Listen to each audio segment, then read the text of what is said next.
All right, you guys, welcome back to another episode of The Common Theory.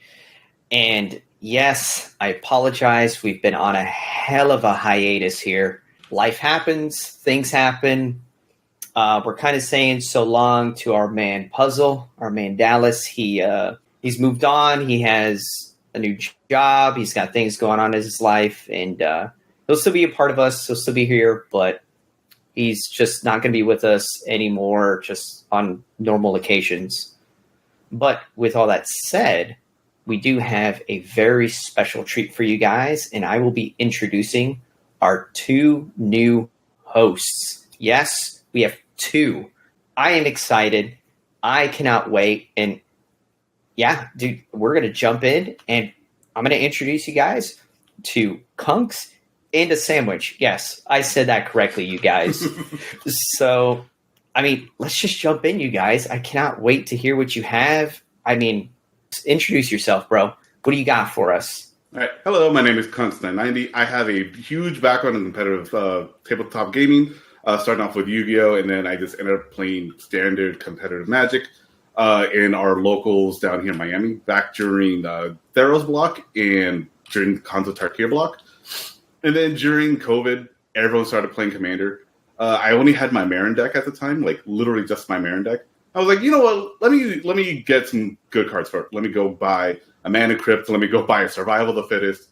And then the biggest issue that I had was that store was super competitive. Super casuals. And so even though I had a very low-powered Marin deck that all it really did was like loop Fleshbag Marauder and those couple of Eater creatures, they were saying, oh, no, you're CEDH player. We can't have you here. And then Gator showed up. Dirty CEDH player. Yeah, and then funny enough, Gator showed up to the store, and that's how we became friends. Another dirty CEDH player. Yep. Yes, that is how we met. Ironically enough, you're too competitive for our pod to get out of our store. It was very sad. And then after a while, Gator was trying to convince me to play Pauper, but this was like back in like early 2020. Late 2021. Early 2021. 60 card or P? No, sorry, Commander Pauper. PDH. Yeah, PDH. Yes. So he let me his Crackling Drake deck and was like, okay, I'll just play a whole bunch of spells, recast Crackling Drake. Worst comes to worst, I spend infinite mana to draw a single card, but whatever, I have a giant beater, so who cares? I ended up winning that game because I did just that. It was a very good deck of its era. Very good deck. That was back in 2021. Still a good deck. Yeah, and then the following year, once Baldur's Gate got dropped. Yeah, and then once Baldur's Gate dropped, we actually have combo decks. Technically, Malcolm Kedis has existed since was Commander Legends 1, but no one ever touched it. No one apparently explored that space. Fortunately, it wasn't until Gator and Puzzle actually started pushing the format to be much more faster, much everything. Then I was like, all right, I'll give it a try. That was actually starting off with Gut Leader. You know, at least Gut Leader is always a super fun aggro deck that we always keep in our pocket and just bring it out whenever people need to be reminded that aggro exists. It's kind of ironic. The three of us have Gut Leader in common. Actually, the three of us play it, which is kind of cool. But with that said, let's jump into you, Rohan. What do you got for us? And yes, guys, you're going to hear me jump around the names just like I did with Puzzle. Yes, we have Rohan and we have Franklin. You're going to hear me say their names incorrectly all the time. My apologies for that one. But yes, Rohan is A Sandwich and Franklin is Kunx. So, Yep. Rohan, hit us with it, my bro. Yep. So I'm Rohan, aka A Sandwich. You've probably seen me around various Discords. Played in a few tournaments, not too many yet, at least PDH tournaments. But I've been playing Magic since a really long time. 1995 is when I started, when I was a wee lad. Playground Magic and played Standard and drafted, played Limited through, I want to say, Onslaught. And then after that, I took a break for about a decade and then got back into it only 2 years ago, like 2.5 years ago. Similar situation as Kunx. My friends were playing Commander, post-COVID. They're like, hey, do you play Magic? I'm like, I dabbled and started getting into EDH. Quickly got tired of Rule Zero conversations and found CDH, built Kark Sakshima, and also made my local store upset. And then kind of discovered PDH with a friend of the channel, my buddy Eric, aka Chum Guzzler. We kind of discovered that together because we wanted to play something competitive, but also something that we could actually afford the decks, and also be able to sort of evangelize the format and get people in the local scene playing a competitive format with decks they could actually purchase. So yeah, it started off with Is It Guildmage? As I mentioned, I was a Krark Sakshima player, and so Is It copying spells felt like a natural sort of analog to Krark bullshit. And that's a pretty good deck, dude. Like that deck is strong, man. That deck is real strong. I do love Krark. I hate how long and non-deterministic it is sometimes. Are you talking about Krark or are you talking about Guildmage? No, Krark. Oh, I'm talking about Guildmage, dude. Guildmage. I think they're very similar. Yeah. It's been a while since I've seen an Is It Guildmage. I tried to play it when we're exploring was it Scholar of Ages? And I was like, oh, this doesn't seem that bad. And then personally, I was like, adding red felt really weird. It is actually really similar in that once both decks have their engines up and running, it becomes ridiculously hard to stop. And you beat both decks in the same way by never letting that happen. Yeah. Yep. Yeah, I'm a big fan of that. Yep. And then I slowly started acquiring a few more PDH decks. From there, we also moved on to Gut Leader. And and then Abdel, and then a few others here and there. Dargo Kedis. I played Dargo Kedis for a long time. If you know me from Sanctuary server, I'm the guy who played 75 games with Dargo Kedis. Won probably 30% of them. Or actually, it's like 32. So hey, that's over 25%. So that's good. It's not bad.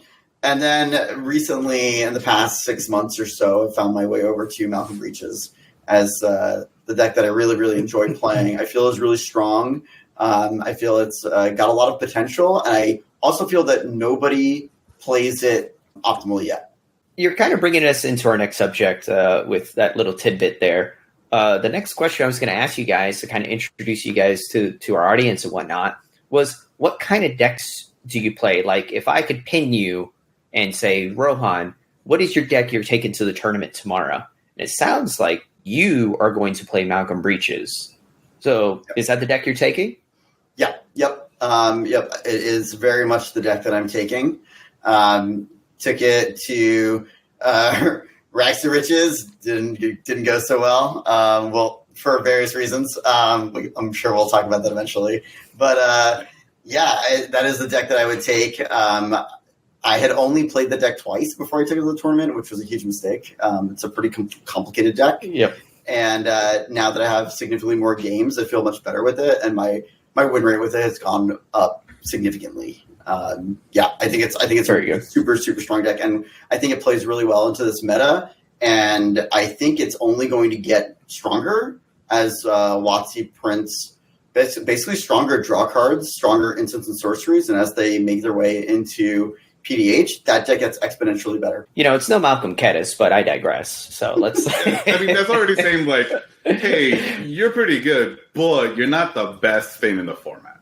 I'm a big fan of Malcolm Breaches. But you guys all know that my cup of tea is Malcolm Kedis at the end of the day. But with that said, Franklin, what is yours, bro? So we know we have two Malcolm guys here, bro. So I think you're a little outnumbered. What is your cup of tea? What is the deck that you're going to play? And I kind of think I know your answer, considering you have topped the Sanctuary event at minimum with this deck. So, yeah, I was going to say, even though I won a locals with Gut Leader, playing Gut Leader online is such a weird experience, especially competitively, because people just try to kill you outright because they fall for the anti-gut propaganda. Even though they should always be pro gut, because pro gut helps out the table. What I realized lately in playing CDH, I don't like being responsible. So the best irresponsible deck, in my opinion, in this format is Abdel Blue. So close to what you were saying, where as long as they keep printing good instants and sorceries, As long as they keep printing good creatures with great ETB abilities at common, Abdel's amazing. I mean, we literally just got one, right? Like, we literally just got one for Modern Horizons. Yeah, Serum Visionary fixes the issue that Pondering Mage had, which Pondering Mage costed way too goddamn much. For 5 mana for that effect, no. 3 mana for Serum Visionary, we'll take it all day. Yeah, very, very good card. It's a, I don't want to call it an upgrade because Pondering Mage never made it into the list at all, but like a card that is already an upgrade because it's already in the list. Yeah, a viable card for the list at all. Well, I mean, that's, it's kind of like the gist of the introduction for you guys. So I'm going to kind of put you guys through the ringer now that we have a little bit of history about you guys, and now that we have that little tidbit.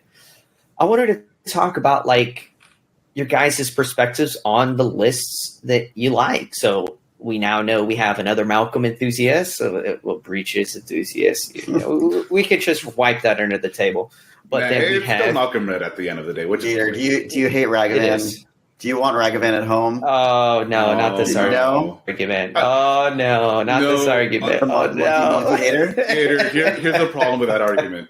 I also support that argument. Because when you put Malcolm together with Breaches, you steal the top of their deck and you make a treasure. So you build your own Ragavan. I'm outnumbered. I get it.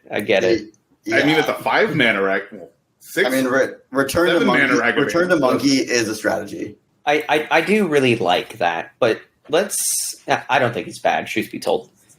But let's talk about your guys' decks. Let's actually like kind of dig in, kind of speak about them, do a little like, why do you like being a worse Kedis, right? Like, let's ask you, Rohan.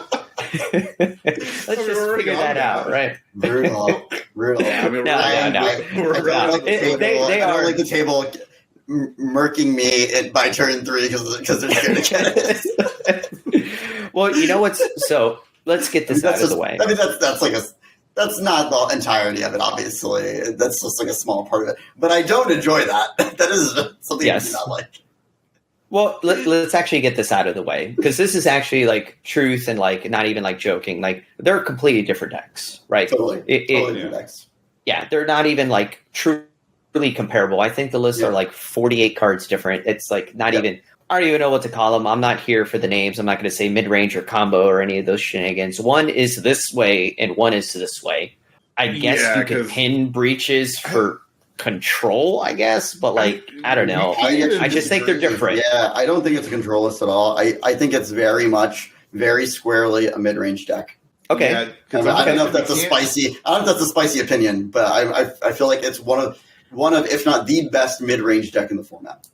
Yeah, I was going to say, we can't really pin archetypes on both of these decks, because, Gator, I've seen you play Malcolm Kedis as just a pure control deck. Pod dependent. Yeah, it's super pod dependent, because sometimes you'll play control, sometimes you'll just go like, oh, cool, I have a combo already. I think that's kind of like what I'm kind of alluding to with the three of us here. I think all three of the decks that we prefer, like if we were going to go to a tournament tomorrow, we're going to play one of these decks. I feel all three of them can adapt to whatever table and situation that we have, right? And essentially what you just said, Franklin, you have visibly seen me go, oh, this is my pod. I am the control deck at this table, and I control the game. And then I win with some sort of combo outlet in the long run. And then, Rohan, I feel the same could be done with Malcolm Breaches, right? Mm-hmm. You're just like, oh, okay, I'm the most aggressive deck at this table today. So we're going to go to Beat Stick Town. And the same with, as weird as this is going to sound, you are the Abdel Sword Coast player, not the Abdel Blue player there, Franklin. Yeah, let's start making that super, super clear.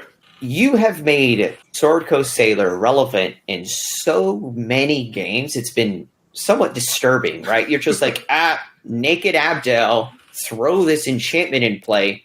You have the highest life, you're getting beaten in the face. And they're like, but why? And you're like, I'm never comboing. I have 6 tokens now. I'll make more tokens. We're going to beat you to death. Yeah, and they're like, what do we do? I think that's how I won. Was one of the rounds to go into finals during Sanctuary 3, where I think it was against Aaron and Caitlin. And it just got to the point where, like, okay, I can just send enough tokens to kill Aaron, and Caitlin's at the highest life, so we will just murder her with Abdel. Yeah, I will generate enough tokens so all my soldiers basically have vigilance. So would you, Franklin? Question for you then: would you consider adding cards that? I mean, I wouldn't necessarily adding cards that are just like pumping Abdel, but maybe that are synergistic with the deck that also would, I don't know, put like a +1/+1 counter on Abdel or something that makes him a little bit beefier because he can't be blocked, and like maybe lean into that a little bit more since you've seen success with that. No, only because I don't want people to see the fact that I'm going to punch them in the face with Abdel. That's fair. And just the 4/4 body is enough. So it's a 4-turn clock. That's true. It is a beefy creature, right? It does elude a lot of the removal we have in the format. If it was a 4/5, I'd be super happy. But 4 toughness is fine. That means you can only really kill it with like Scred on 4 snowlands or a heated debate. It's really interesting because like we all have like our own little like niche that we like to play with, right? Like in our decks and whatnot. Like I'm a huge contributor to like just always having gas with my Malcolm Kedis lists. And it, I really like this because all three of us are much different in kind of like our play styles, which is kind of cool. Like I really like being adaptive. In fact, one of the decks that I've been dirty playing, that's the right word, is Lane Lore Weaver. A dirty, Simic player. Disagree. Agreed. To be fair, everyone should have a pocket Simic deck. Gator, I'm happy that my friend picked up your deck, picked up that version of Weavers, and beat us by accident. To just really confirm to you, like, yes, this it was pretty embarrassing. People he don't won respect without that knowing deck. how to win. No, they really need to put the respect on that deck. So I wouldn't call him a new player. He's been playing for years, but he's new to Pauper Commander. He picks up Gator's list because I showed him, like, hey, you want to play Simic? Here you go. Give this list a shot. Picks it up, goes, all right, turn 3 land attack. On curve. No, it was turn 3 on curve, plays the Vigian Graft Mage, which was like, mage. What are you doing? Don't play that. It's gonna die. Immediately died. Like, just died. Okay. Somebody immediately kills it. And he's like, why would you kill my Graft Mage? And we're all like, that's a combo piece. He goes, if you untap with it, if you untap with a command, you can win. Both on counter, you win. A couple turns go by. He develops enchantments, auras, the whole shebang. Sure. End of turn. Cycle for a wizard with step through. Yep. As soon as we all scoop up our cards. Gator and I just He's like, what are you doing? And we're like, bro, there's one wizard in the deck. We forgot about the Archaeomancer, but we're like, it's not really a wizard for right now. No, he had Archaeomancer in his hand. The only wizard he could get was the Alchemist. So he's just looking through his deck. He's like, I don't know what to get. We're like, when you get it, you're going to play. We're both tapped out. Like, this guy's tapped out too. You're going to play it and win. He's like, awesome. This deck's great. We're like, okay, we just lost to like brand new player essentially for the first time. It was pretty unique though. I thought it was an awesome experience because we had a few players. I borrowed a few of my decks. Wilson got to see a little bit of play. Wilson Far Traveler. Yeah. Far Traveler. Is it your own take on Hive's list? It is 5 cards different than Hive's list. Okay. So I actually work specifically with Hive on the list, and mine is just mine is just their list. It's not my list. It's just theirs. I built it because it's awesome. Plain and simple. Shout out to Hive. Yeah, exactly. Although I say whenever you play that deck, for anyone who wants to pick it up, just have a post-it note somewhere with all the relevant with all the relevant auras you have to tutor for. And that does like 90% of the workload. That is a true statement. I've actually lent that out to a bunch of people. And the most frustrating part is when they have to tutor for their first aura. They grab their deck and they're like 10 minutes later. Oh. And they just keep going and going. Are just yelling at them saying, no, you want to grab this one. I smell a primer needs to happen. I do too. Hint Hive. The video primer. The primer. Well, the video primer somewhere. It is a difficult deck because it does play a lot of like very specific cards like that don't see a lot of play out of that deck. Yeah. So I understand why it's difficult for some players. No, but that card sauce. That sees play out of that deck. that sees play out of that deck because that card's insane, to say the least. That card's insane. Well, with that said, I wanted to bring up these other few points. So now that we're here, the three of us are here, we have a lot of things going on right now, you guys. I'm going to not even try to beat around the bush. I'm just going to let you guys know. We have a few people that are going to be coming on the channel with us. We're going to have potentially 4 of us at a time. We're going to be doing debates. We're going to be talking about different aspects about the format. We have so many things in the works, and I'm so excited. All of the wait you guys have had and patience you've had with us, I promise you is going to be paid off now. So much in the works. I mean, Rohan kind of said a little bit earlier. He didn't really say it on accident, but Eric is going to be joining us on the channel sometimes. Puzzle will be back. And we have a few other people I don't want to say by name that will be joining us. Our editor will be joining us. We have so many people who are going to be hopping on the channel. We're going to be doing live debates. We have so many things in the works. We're going to be doing different styles of gameplay, of why you should be playing a deck like Amber Feywild, why Gut Leader is good or bad, why some of these decks can or cannot survive in the format. And if you guys haven't noticed, thank everyone who's been supporting the Patreon for the last couple of months over on Patreon. Patreon/Common Theory. We're thankful we did not go away, and we have been doing a lot in the back foot and everything like that. And we have so much more coming out. And just thank you guys for your little bit of support that you've been assisting us so far. And yeah, with that said, I think you guys, I'm always the guy that does the intro. One of you guys are going to have to Rochambeau for who gets to do the outro. But with this one, I'm gonna put you on the hot burner, Rohan. I'd like you to take us out of here, man. Yeah, thanks for joining us here at the Common Theory. You've got a sandwich, Kunx and Gator. Hit us up on our Patreon. Visit our... Oh, wait, we can't say this is our Discord.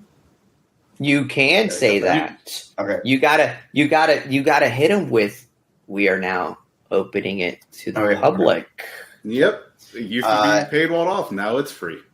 Yeah, we're also going to be opening up the Discord. So it was paywalled and private, but now it will be shortly. It will be open for all of you guys to join, hang out with us, talk deck tech, get help with builds, talk tournament talk, and more. There'll be a ton there. We'll be adding channels. We'll be updating the bots, all the above.